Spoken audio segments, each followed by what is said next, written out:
बात है द्वितीय विश्व युद्ध समय का। 6 अगस्त 1945 को अमेरिका ने जापान के हिरोशिमा शहर पर अपना पहला परमाणु हमला किया था।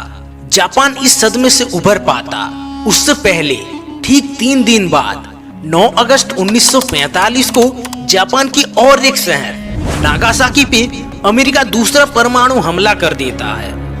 परमाणु बम का फटने से और इसकी रेडिएशन की वजह से कई सारे लाखों मासूम लोगों की दर्दनाक मौत हो जाती है और इस खौफनाक मंजर के बाद आज तक एक भी युद्ध में परमाणु बम का प्रयोग नहीं किया गया।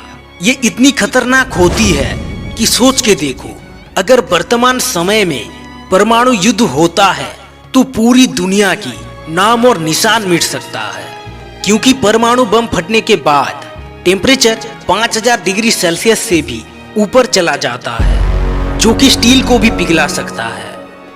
लेकिन आखिर क्यों अमेरिका ने जापान पर इतनी बड़ी एक्शन लिया? आखिर क्यों अमेरिका ने जापान पर परमाणु हमला किया? आइए जानते हैं। उससे पहले हमारे इस छोटे से नए चैनल को एक सब्सक्राइब जरूर कर देना। प्रथम विश्व युद्ध में अमेरिका को काफी कुछ नुकसान सहने को पड़ा था, इसलिए अमेरिका द्वितीय विश्व युद्ध में न्यूट्रल रहने का फैसला कर चुका था। लेकिन जापान था कि अमेरिका को द्वितीय विश्व युद्ध में शामिल होने के लिए मजबूर कर रहा था।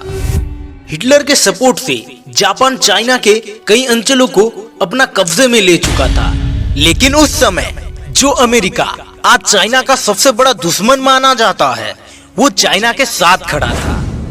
युद्ध में हथियार के साथ साथ नेचुरल रिसोर्स, पेट्रोल, डीजल जैसे कई सारे चीजों की भी काफी जरूरत होती है और द्वितीय विश्व युद्ध में जापान के पास नेचुरल रिसोर्स की काफी कमी हो चुकी थी, जिसके चलते जापान अपना पड़ोसी देशों पर तेजी से कब्जा जमाते जा रहा था।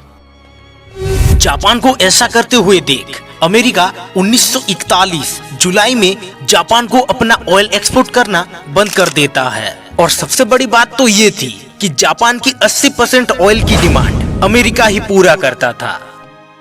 अमेरिका ने जापान के ऊपर दबाव बनाया कि जापान चीन से अगर अपना कब्जा छोड़ देगा तो अमेरिका वापस ऑयल एक्सपोर्ट करना चालू कर देगा। लेकिन जापान चीन पे अपना कब्जा बनाए रखता है। ऑयल और नेचुरल रिसोर्स की डिमांड को पूरा करने के लिए जापान इंडोनेशिया पे भी अपना कब्जा करने को सोचता है।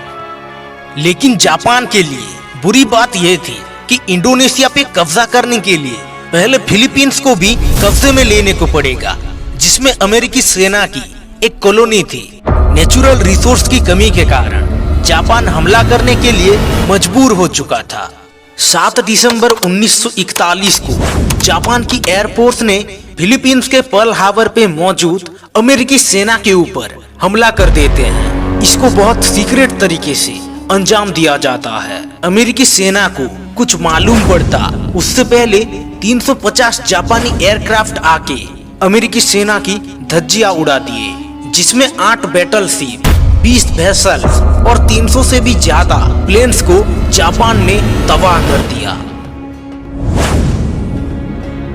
जो अमेरिका द्वितीय विश्व युद्ध में शामिल नहीं था, वो अब इस घटना के एक दिन बाद जापान के खिलाफ जंग का ऐलान कर देता है। 4 साल 1941 से 1945 तक जापान और अमेरिका के बीच लड़ाई चलती रही, लेकिन जापान बहुत नुकसान के बावजूद लड़ाई में हार नहीं मान रहा था। साल 1945 में जापान और अमेरिका के बीच तनाव बहुत ही बढ़ जाता है। उस समय अमेरिका के प्रेसिडेंट थे हैरी ट्रूमैन, जिनको परमाणु बम का उपयोग के लिए अधिकार मिल चुका था। जिसके बाद 6 अगस्त 1945 को B-29 बॉम्बर एनोला ने 8:15 पे एक परमाणु वेपन को जापान के हिरोशिमा शहर पे गिराया, जिसमें लाखों मासूम लोगों की खौफनाक मौत हो गई। परमाणु हमले से इतनी दर्दनाक मौत होती है कि हम सोच भी नहीं सकते। इसके बाद भी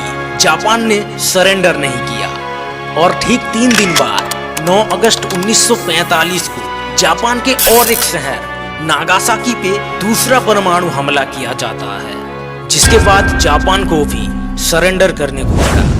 और द्वितीय विश्व युद्ध का अंत हुआ।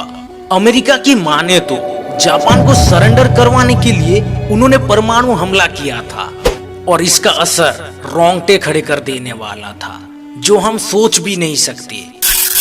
दोस्तों, आज के लिए इतना ही। ऐसे ही अनोखी जानकारी के लिए हमारे छोटे से नए YouTube चैनल को एक सब्सक्राइब जरूर कर देना। तो मैं हूँ रोमन, फिर से आऊंगा और एक नया अमेजिंग वीडियो के साथ।